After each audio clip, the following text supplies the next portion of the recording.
والصلاة والسلام على سيد المرسلين وعلى آله وصحبه أجمعين ومن تبعهم بإحسان إلى يوم الدين. أما بعد،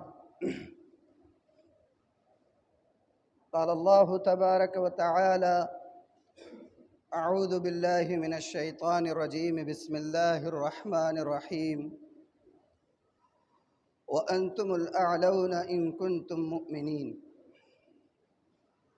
وقال تعالى: كنتم خير أمة أخرجت للناس تأمرون بالمعروف وتنهون عن المنكر وتؤمنون بالله. صدق الله مولانا العظيم.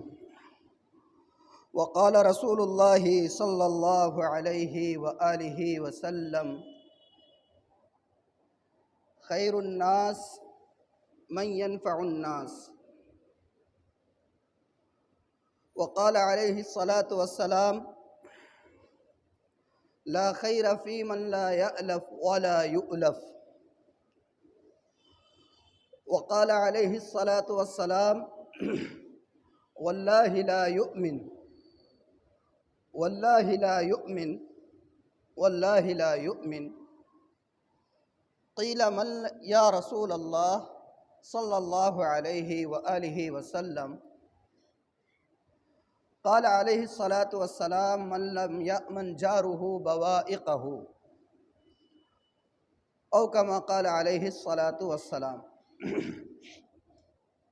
قابل عزت احترام بزرگوں، عزیز دوستوں اور بھائیوں، ان دنوں ہم لوگ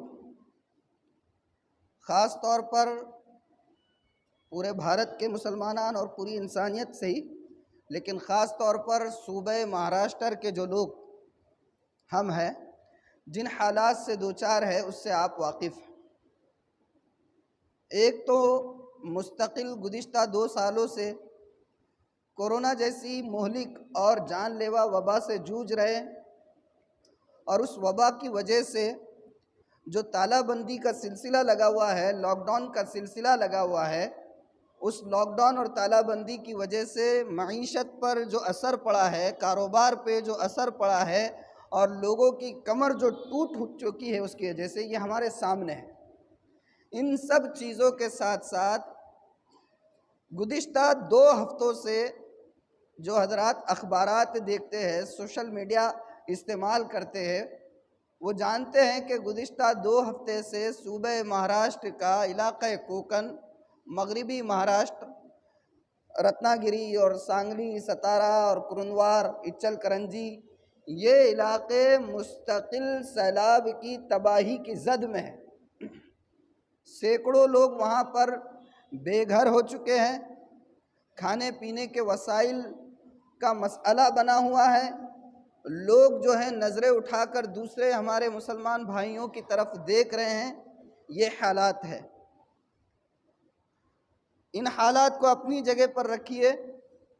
دوسری طرف دوسرے پلڑے میں ہمیں اپنے آپ کو رکھ کر یہ جائزہ لینے کی ضرورت ہے کہ کیا واقعی ہمارا دل ابھی زندہ ہے؟ کیا واقعی ہمارے دل کے اندر ابھی انسانیت زندہ ہے؟ ہم جو اپنے پڑوس میں اپنے ایمانی بھائیوں کی قسم پرسی کا تذکرہ ہر آئے دن سنتے چلے جا رہے ہیں، اس کے باوجود کیا ہمارے بدن کے اوپر رونگٹے کھڑے ہو رہے ہیں؟ کیا ہمیں ان کی بھکمری کا، ان کی قسم پرسی کا، ان کے بے آسرا ہونے کا، ان کے بے گھر ہونے کا کچھ تو احساس ہمارے دل میں جاگ رہا ہے؟ یہ احساس ہے یا نہیں ہے؟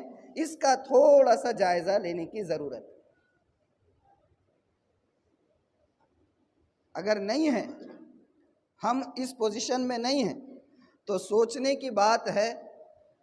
بلکہ سوچنا کیا ہے، ایک دم کھلی ہوئی بات نظر آتی ہے کہ ہماری بربادی کے اور ہمارے زوال کے، ہم پر آفتوں اور مسائل کے آنے کے، اور حکومتوں کا ہمارے گرد جو ہے گھیرا تنگ کرنے کے کوئی اور اسباب تلاش کرنے کی اب ضرورت ہی کیا رہ جاتی ہے؟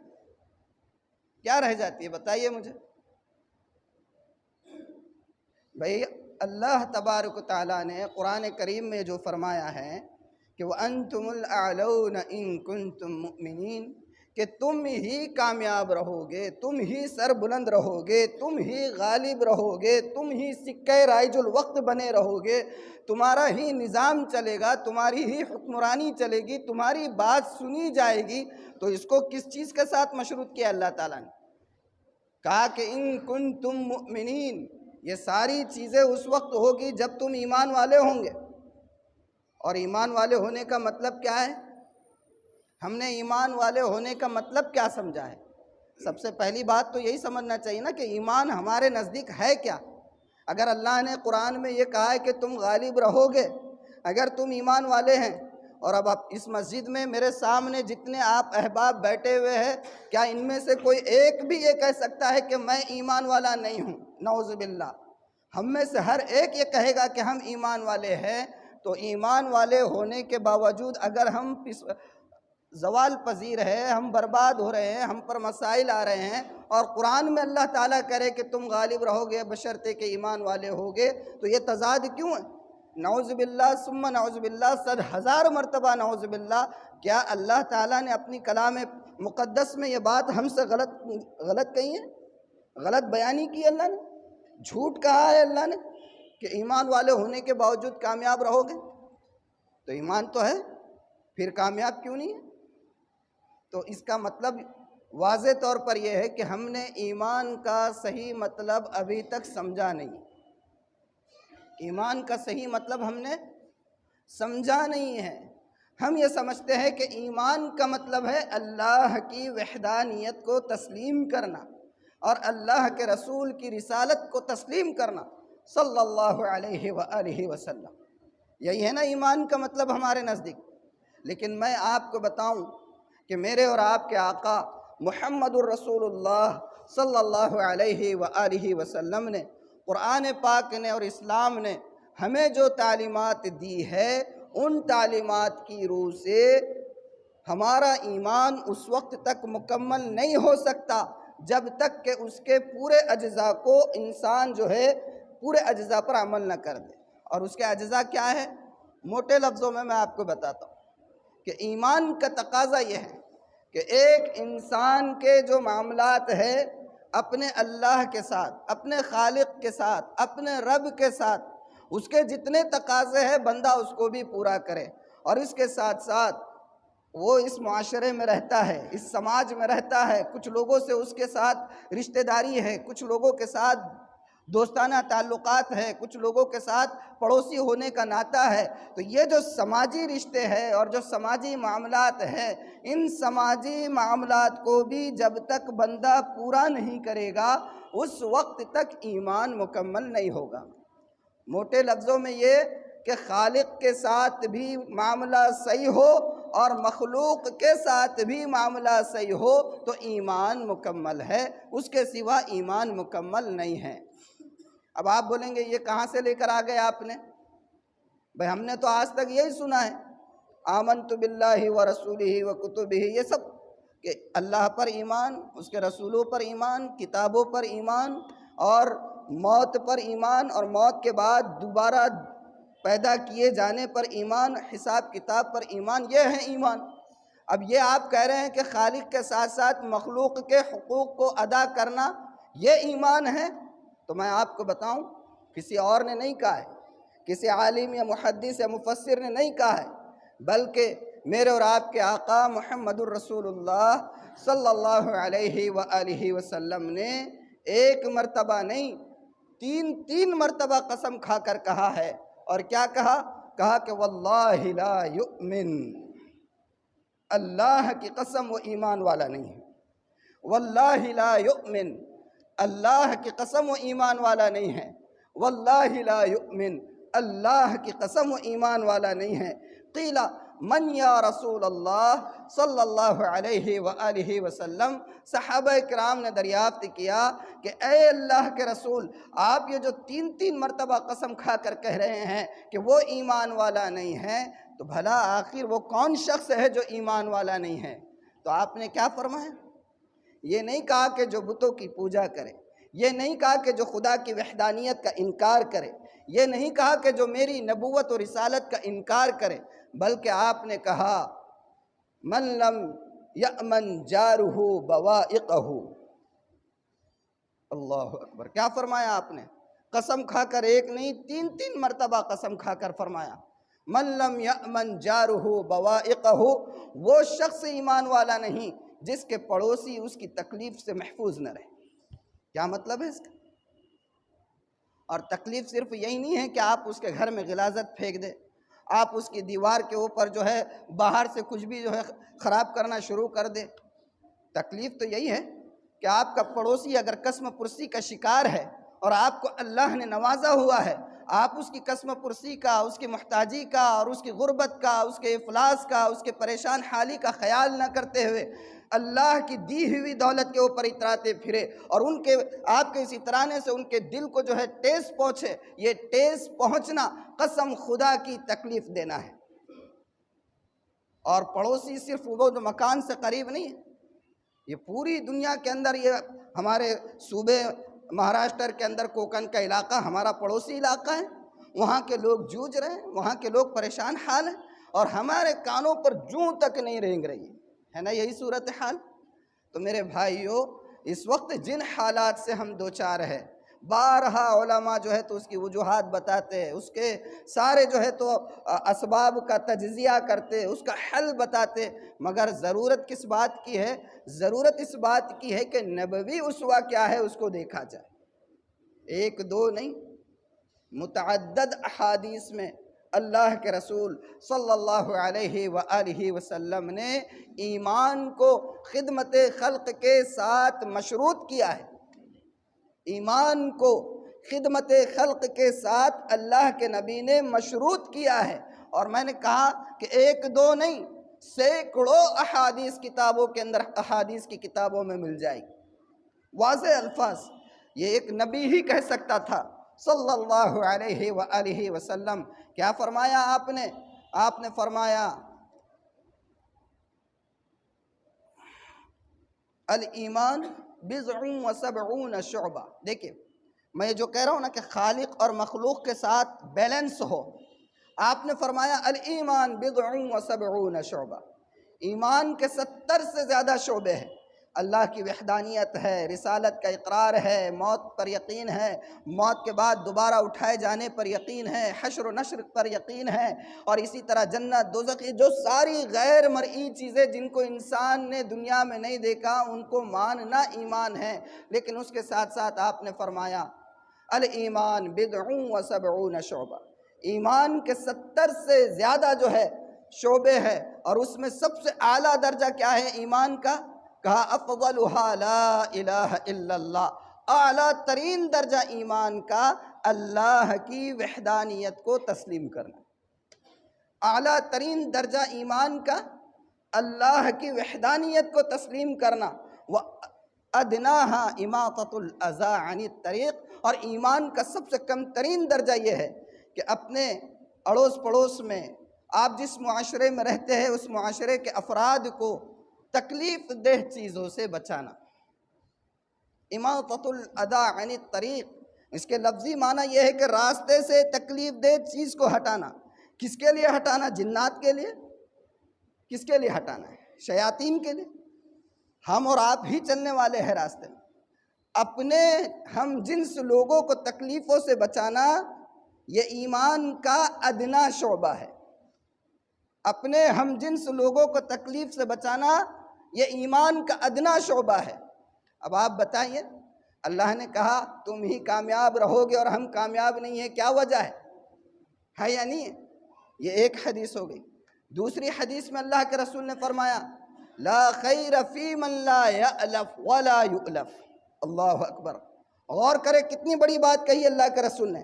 آپ نے فرمایا لا خیر فی من لا یألف ولا یؤلف، اس شخص کے اندر کوئی بھلائی کا ذرہ ہو نہیں سکتا، بھلائی کا اتنا سا ذرہ بھی نہیں ہو سکتا اس شخص کے اندر۔ کس شخص کے اندر؟ چاہے وہ ایمان والا ہو، چاہے وہ وقت کا زاہد ہو، چاہے وہ جو ہے متقی پرہیزگار ہو اور پہلی صف میں نماز پنجگانہ ادا کرنے والا ہو، اور آپ جب کبھی مسجد میں آتے ہو آپ کو مسجد میں کتاب مقدس کی تلاوت کرتا ہوا نظر آئے، لیکن میرے اور آپ کے آقا فرما رہے ہیں لا خیر فی من لا یألف ولا یؤلف، ایسے شخص کے اندر بھلائی کا، خیر کا ذرہ برابر بھی عنصر نہیں ہو سکتا جو شخص نہ دوسروں سے مانوس ہوتا ہے اور نہ دوسرے اس سے مانوس ہوتے ہیں۔ اللہ اکبر۔ پڑھیے نمازیں، روزے رکھیے، ساری چیزیں کیجئے، میں اس کا انکار نہیں کر رہا ہوں، لیکن میرے اور آپ کے آقا کہہ رہے ہیں کہ یہ ساری چیزیں اپنی جگہ پر، لیکن اگر اس کے ساتھ ساتھ وہ شخص ایسا ہے کہ نہ وہ دوسروں سے مانوس ہوتا ہے اور نہ دوسرے اس سے مانوس ہوتے ہیں، تو آپ فرما رہے ہیں ایسے شخص میں خیر کا، بھلائی کا، نیکی کا اور انسانیت کا ذرہ برابر عنصر نہیں ہو سکتا۔ کس کی بات ہے؟ اس ذات اقدس کا کلام ہے جس کے بارے میں قرآن نے یہ کہا کہ لا ينطق عن الهوى ان هو الا وحی یوحی، کہ میرا نبی اپنی زبان مبارک سے جو بات بھی کہتا ہے وہ اپنی مرضی سے نہیں کہتا ہے، بلکہ اس کی زبان مبارک پر وہ ہماری طرف سے جاری کردہ بات ہوتی ہے۔ وہ یہ کہہ رہے ہیں، ٹھیک ہے؟ اور ایک حدیث میں آپ نے فرمایا میرے اور آپ کے آقا نے المؤمن الذي يخالط الناس ويصبر على آذاهم خير من المؤمن الذي لا يخالط الناس ولا يصبر على آذاهم۔ اللہ اکبر، کتنی بڑی بات ہے۔ جائزہ لیں ہم اپنا ان حالات میں، جب سے یہ 2 سال سے 2.5 سال سے ہم لوگ جوجھ رہے ہیں وباؤں سے، بیماریوں سے، اور اسی دوران جو ہے یہ آفتیں، قدرتی آفات آ رہی ہیں، اور اس سے پہلے یہ CAA NRC وغیرہ کے ہنگامے، اور ان سارے ہنگاموں میں ہمارے اپنے حالات، ہمارا جینے کا جو انداز ہے، جس ڈگر پر ہم چلے جا رہے ہیں اس کا جائزہ لیجئے، اور دوسری طرف دیکھیے کہ میرے اور آپ کے آقا کیا کہہ رہے ہیں۔ آپ فرما رہے ہیں المؤمن الذي يخالط الناس ويصبر على آذاهم خیر من المؤمن الذي لا يخالط الناس ولا يصبر على آذاهم، کہ وہ مومن، وہ مسلمان، وہ ایمان والا جو لوگوں سے ملتا جلتا رہتا ہے۔ کیوں ملتا جلتا رہتا ہے؟ ان کے حالات کو دیکھنے کے لیے، لوگوں کے مسائل کو حل کرنے کے لیے، اگر کوئی پریشان ہے تو اس کی پریشانی کو ختم کرنے کے لیے، اگر کسی کا کوئی کام رکا ہوا ہے تو اپنے اثر و رسوخ سے اس کے کام کو اس کے کام کو پورا کروانے کے لیے اگر وہ لوگوں سے ملتا ہے، وَيَصْبِرُ عَلَىٰ آذَاهُمْ، اور اس کی وجہ سے لوگوں کے طرف سے کہے گئے طعنوں تشنوں اور الزامات کو برداشت کر کے اس تکلیف پر صبر کرتا ہے، تو میرے اور آپ کے آقا فرما رہے ہیں خیر من المؤمن الذی لا یخالط الناس ولا یصبر علی آذاہم، ایسے ایمان والے سے وہ کئی گنا زیادہ بہتر ہے جو نہ لوگوں سے ملتا ہے، نہ لوگوں کے مسائل کو سنتا ہے، نہ لوگوں کے حالات کے طرف اس کی نگاہ ہوتی ہے، اور نہ وہ لوگوں کے طرف سے کسی کہی ہوئی بات کے اوپر صبر کرتا ہے اور برداشت کرتا ہے۔ کون کہہ رہا ہے؟ کس کی تعلیمات ہے؟ اور ہم کس حال میں ہم لوگ جی رہے ہیں؟ اور واضح ارشاد مبارک میں آپ کو سناؤں، کیا فرمایا میرے آپ کے آقا نے؟ واضح الفاظ میں بتا رہا ہوں، احادیث کی کتابوں میں تحقیق کر لیجئے کیا فرمایا میرے آقا نے۔ من لم یہتم بامر المسلمین فلیس منا۔ اللہ حفاظت فرمائے ہماری، اللہ حفاظت فرمائے۔ وقت کے نبی کی زبان مبارک سے نکلے ہوئے الفاظ ہیں۔ آپ نے فرمایا من لم یہتم بامر المسلمین فلیس منا، جو مسلمانوں کے معاملات کے ساتھ انہماک نہیں رکھے گا، ان کے مسائل کو نہیں دیکھے گا، ان کے پریشانیوں کو ختم کرنے کے لیے تگ و دو نہیں کرے گا، ان کی قسم پرسی، ان کی محتاجی، ان کی ضرورتوں کو پورا کرنے کی طرف خیال نہیں کرے گا، آپ نے فرمایا فلیس منا، ہم میں سے نہیں ہے۔ کل کس کے سامنے حشر کے میدان میں جام کوثر کی آس لے کر جاؤ گے؟ دل پر ہاتھ رکھ کر بتائیے کہ کس سے شفاعت کی امید لے کر جائیں گے؟ وہ وقت کے نبی یہ کہہ رہے ہیں کہ اگر مسلمانوں کے معاملات سے انہماک نہیں رکھو گے فلیس منا، ایسا شخص ہم میں سے نہیں ہے۔ یہ سارے ارشادات مبارک میرے اور آپ کے آقا کے ہیں۔ میں تجزیہ کر کے علماء کی بات یا دانشوران کی رائے یا جو ہے تو کسی دوسرے لوگوں کے اقوال آپ کے سامنے نہیں رکھ رہا ہوں، یہ براہ راست یہ براہ راست میرے اور آپ کے آقا کے مبارک الفاظ ہے، ہمیں اس پر غور کرنے کی ضرورت ہے۔ ہم میں سے ہر ایک جب تھوڑا سا جب غلبہ ہوتا ہے دین کا تو اس کی کوشش کیا ہوتی ہے؟ وہ نوافل کا اہتمام کرنے والا بن جاتا ہے، وہ نمازوں کی پابندی کرنے والا بن جاتا ہے۔ یہی ہوتا ہے نا، بے 5 وقت نمازوں میں حاضر ہو جا رہے ہیں۔ میرے اور آپ کے آقا نے کیا فرمایا دیکھیے، آپ نے فرمایا ان المؤمن لیدرک درجۃ الصائم القائم بحسن خلقہ۔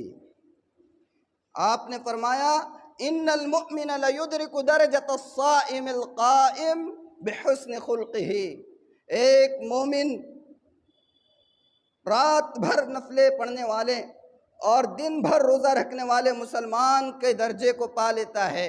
کس چیز کے ذریعے سے؟ کس چیز کے ذریعے سے؟ فرمایا بحسن خلقہ، اپنے حسن اخلاق کے ذریعے سے۔ اور حسن اخلاق کا مظاہرہ کس کے ساتھ ہوگا؟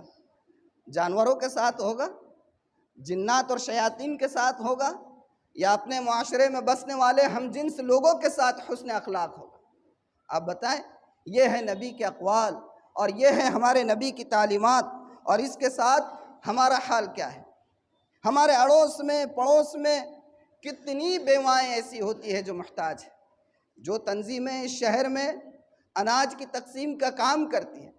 میں نے اپنی آنکھوں سے دیکھا ہے کہ اگر اعلان ہوتا ہے چند کنٹل اناج کی تقسیم کا، آپ یقین مانیے کہ اگر مان لیجئے کہ وہ 100 افراد کو پہنچانے کا اناج ہے تو 1000 کے قریب جو ہے تو ہمارے پاس درخواستیں آ جایا کرتی۔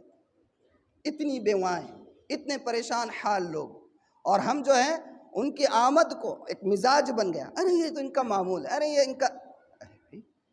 اللہ کے رسول نے تو یہ نہیں تعلیم دی کہ آپ جو ہے تو فوراً ججمنٹ جو ہے تو دینا شروع کر دیں، ایسی تعلیم تو نہیں ہے نا۔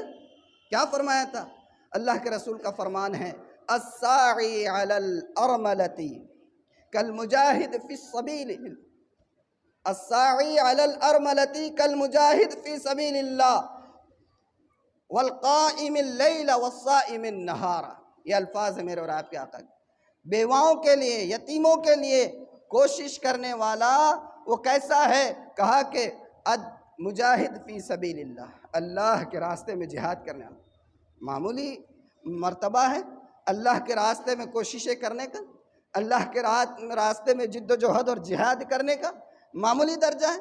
آپ فرما رہے ہیں کہ بیواؤں اور یتیموں کا خیال کرنا، اس وجہ سے آدمی جو ہے مجاہد فی سبیل اللہ کے درجے کو پا لیتا ہے، اور اسی طرح رات بھر کھڑے ہو کر نمازوں میں اپنے پیروں پر ورم لانے والے اور دن بھر روزہ رکھنے والے کے درجے کو آدمی ان یتیموں اور بیواؤں کا خیال کرنے کی وجہ سے پا لیتا ہے۔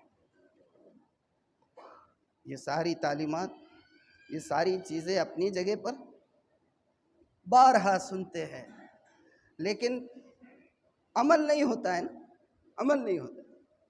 اور یہی وجہ ہے کہ ہم دنیا کی سب سے بہترین تعلیمات کے حامل ہونے کے باوجود، دنیا کے سب سے پیارے اور سب سے بہترین مذہب کے حامل ہونے کے باوجود، اور اس پوری روح انسانیت کے اندر سب سے افضل ترین شخصیت ذات اقدس میرے اور آپ کے آقا محمد الرسول اللہ صلی اللہ علیہ وآلہ وسلم کے امتی ہونے کے باوجود حالات کا شکار ہیں، اس وجہ سے کہ ہم نے ایمان کے اصل مطلب کو سمجھا نہیں ہے۔ ہم نے سمجھا ہے ایمان کا مطلب اللہ کی وحدانیت کو تسلیم کرنا اور رسول کی رسالت کا اقرار کرنا، اور قبر، حشر، نشر، جنت، دوزخ اس کو تسلیم کر لینا، بس یہ ایمان ہے۔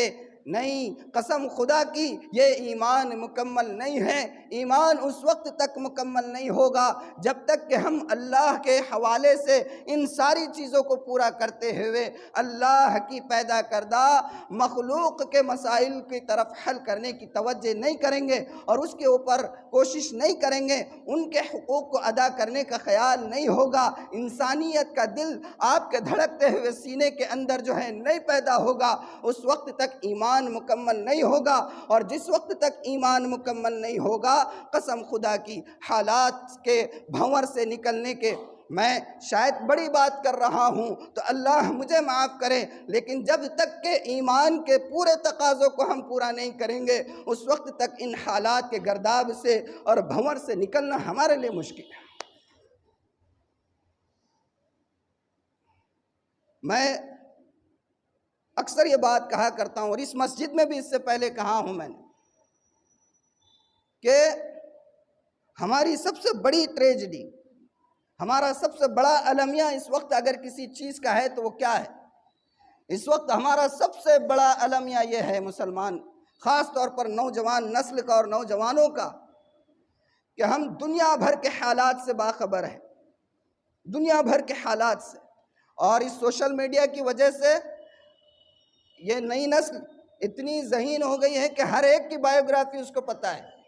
اگر ان کو پتہ پوچھ لیا جائے کہ بالی ووڈ کے فلاں ایکٹر اور ایکٹریس کا پورا جو ہے تیا پاچا کرنا ہے، وہ پورا کر کے رکھ دے گا، لیکن دل پر ہاتھ رکھ کر ایک منٹ کے لیے ذرا آنکھ بند کر کے بتائیے کہ اگر اس نوجوان نسل کے زیادہ تر افراد کو میرے اور آپ کے آقا محمد الرسول اللہ صلی اللہ علیہ وآلہ وسلم کی مبارک زندگی، آپ کی مبارک تعلیمات، آپ کے صحابہ کرام کی زندگیاں اور ان کی زندگیوں کے مبارک نمونے اور آپ کی ازواج مطہرات اور اسلام اور شریعت کے متعلق پوچھا جائے تو کیا وہ بتا سکیں گے؟ نوجوان نسل کو ایک لمحے کے لیے آپ سائیڈ میں کر دیجئے، جو لوگ باشعور ہیں، جو لوگ اپنے عمر کے جو ہے دوسرے مرحلے میں داخل ہو چکے ہیں، 40 کراس کر چکے ہیں، کیا ان میں بھی آپ کو پورے ایسے مل سکیں گے جو اس سوال کا جواب دے سکیں گے؟ اللہ کی پناہ، جب نبی کی تعلیمات ہی کا اندازہ نہیں ہے کہاں سے ہو؟ ہم کتابی تعلیم ہوتی ہے، فضائل اعمال کی تعلیم ہوتی ہے، یا کسی حلقے میں بیٹھتے ہیں یا کسی علماء کرام سے یا بزرگان دین سے کوئی باتیں سنتے ہیں، وقتی طور پر اس کا اثر لیتے ہیں، لیکن دل پر ہاتھ رکھ کر بتائیے کہ کیا ان باتوں کو اپنی لائف کے اندر، اپنی زندگی کے اندر ہم امپلیمنٹ کرتے ہیں؟ نہیں کرتے۔ قربان جائیے صحابہ کرام پر، کیا مبارک طبقہ تھا، کیسی ان کی تعلیمات تھی، ان کی زندگی کا نمونہ تھا کہ میرے اور آپ کے آقا کی زبان مبارک سے اگر کوئی بات نکل جاتی تو وہ اس کو پورا کرنے کے لیے کیسے تیار ہوتے۔ اللہ اکبر۔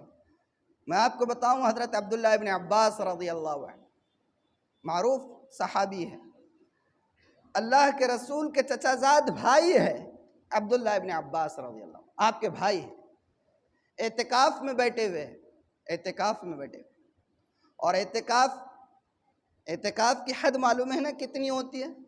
اس کا ایک دائرہ ہوتا ہے، مسجد کے اندر ہی رہنا ہوتا ہے، مسجد کے باہر قدم نکالے تو اعتکاف ٹوٹ جاتا ہے۔ اور مسجد بھی کون سی؟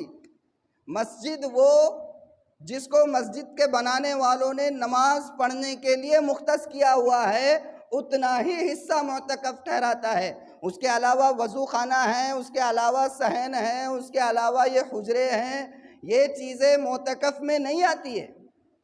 اعتکاف کرنے والے کے اعتکاف کے دائرے کے باہر کی چیزیں ہیں، اتنا محدود دائرہ ہوتا ہے معتکف کا۔ عبداللہ ابن عباس رضی اللہ عنہ اعتکاف میں بیٹھے ہوئے ہیں، ایک صحابہ آئے اور آ کر جو ہے آپ کے قریب میں بیٹھ گئے اور بیٹھ کر باتیں کرنے لگے، کہنے لگے فلاں کا میں نے قرض لیا تھا اور وہ قرض کی کچھ مدت تھی اور مدت ختم ہونے کا وقت آ چکا ہے، لیکن اب میرے پاس کچھ ایسے اسباب پیدا نہیں ہوئے کہ میں ان کا قرض ادا کر سکوں۔ اور وہ صاحب تھوڑے درست مزاج کے ہیں، سخت مزاج کے ہیں، مجھے ڈر لگ رہا ہے کہیں کچھ نہ، ایسے باتیں کرتے جا رہے ہیں۔ حضرت عبداللہ ابن عباس اعتکاف میں ہیں اور یہ بازو میں بیٹھ کر ایسی باتیں کر رہے ہیں۔ عبداللہ ابن عباس نے کہا کہ بھائی سیدھے سیدھے کہو، کیا تم یہ چاہتے ہو کہ میں یہاں سے چل کر ان صاحب سے تمہارے لیے کچھ بات کروں؟ کہا کہ ہاں، اللہ آپ کو جزائے خیر دے، میں دراصل یہی کہنا چاہ رہا تھا کہ وہ صاحب سخت مزاج ہیں، آپ ذرا ان سے اگر سفارش کر دیتے تو کچھ مہلت مل جاتی یا وہ قرض معاف کر دیتے، کچھ تو راستہ نکل آتا۔ تو حضرت عبداللہ ابن عباس، حدیث کی کتابوں میں آتا ہے کہ حضرت عبداللہ ابن عباس کھڑے ہو گئے اور الفاظ جو حدیث کی کتابوں میں ہیں، ثم انتعل ابن عباس، ابن عباس اٹھ کھڑے ہوئے اور اپنے جوتے مبارک کو پہن لیا، وخرج من المسجد، اور مسجد سے نکل کھڑے ہوئے۔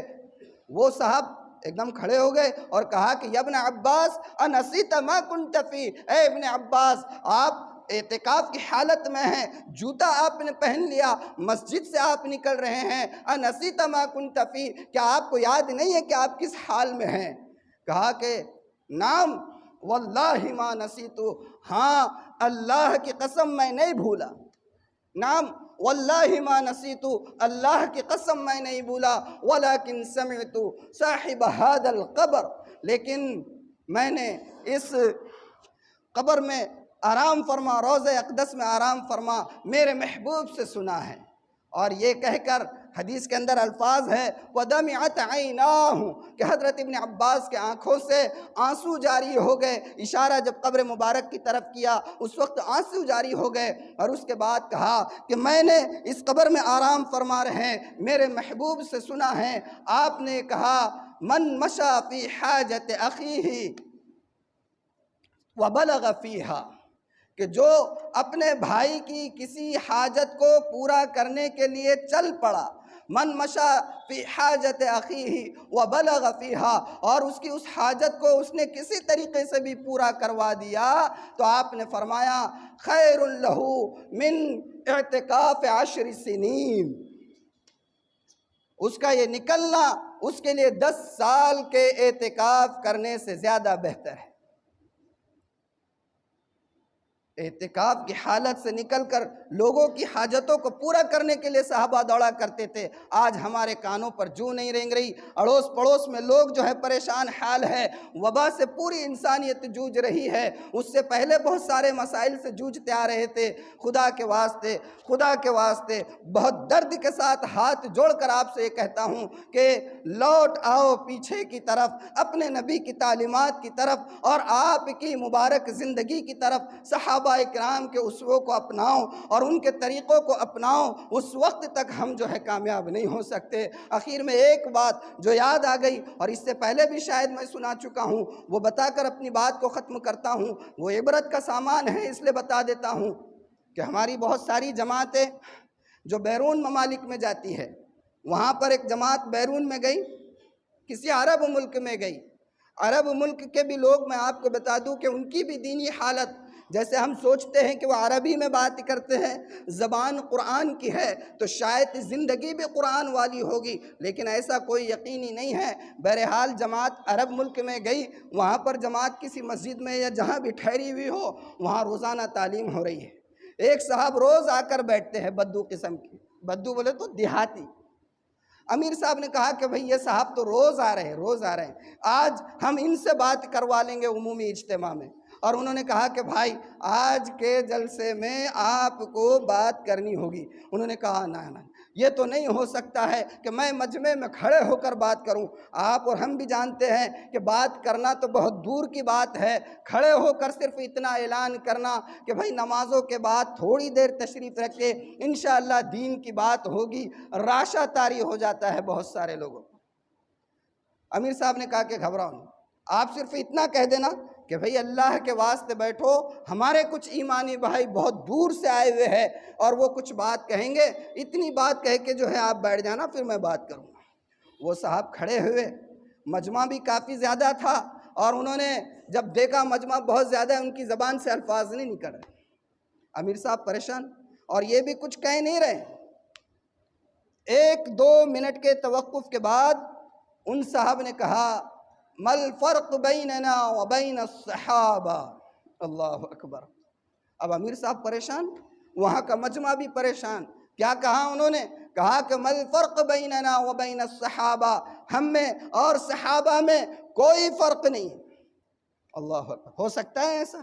وہ اس روئے زمین کا سب سے مقدس اور مبارک طبقہ جس کو اللہ نے اپنے نبی کی صحبت کے لیے منتخب کیا تھا، وہ طبقہ، اور کیا ہم ناکارہ برابر ہو سکتے ہیں؟ اور وہ یہ کہہ رہے ہیں مل فرق بیننا و بین الصحابہ، ہم میں اور صحابہ میں کوئی فرق نہیں ہے الا شبرا واحدہ، ہاں اگر فرق ہے تو صرف ایک بالش کا ہے، فرق ہے تو صرف ایک بالش کا ہے، اور وہ ایک بالش کیا ہے؟ کہا کہ ایمان الصحابت ہنا، ایمان الصحابت ہنا و ایماننا ہنا، کہ صحابہ کا ایمان یہاں تھا، دل کی طرف اشارہ کر کے کہا کہ صحابہ کا ایمان یہاں تھا، وہ ایماننا ہنا، اور ہمارا ایمان یہاں ہے۔ جب تک ہمارا ایمان یہ زبان کو کراس کر کے دل میں نہیں اترے گا، خدا کی قسم کامیابی نہیں ملے گی۔ میں اسی مختصر بات پر ایک مرتبہ پھر آپ سے 10 مرتبہ التماس کرتا ہوں کہ خدا کے واسطے لوٹ آؤ اپنے نبی کی زندگی کی طرف اور اس کی مبارک تعلیمات کی طرف۔ اللہ مجھے، آپ کو، ہم تمام کو عمل کی توفیق عطا فرمائے۔ وآخر دعوانا ان الحمد للہ رب العالمین۔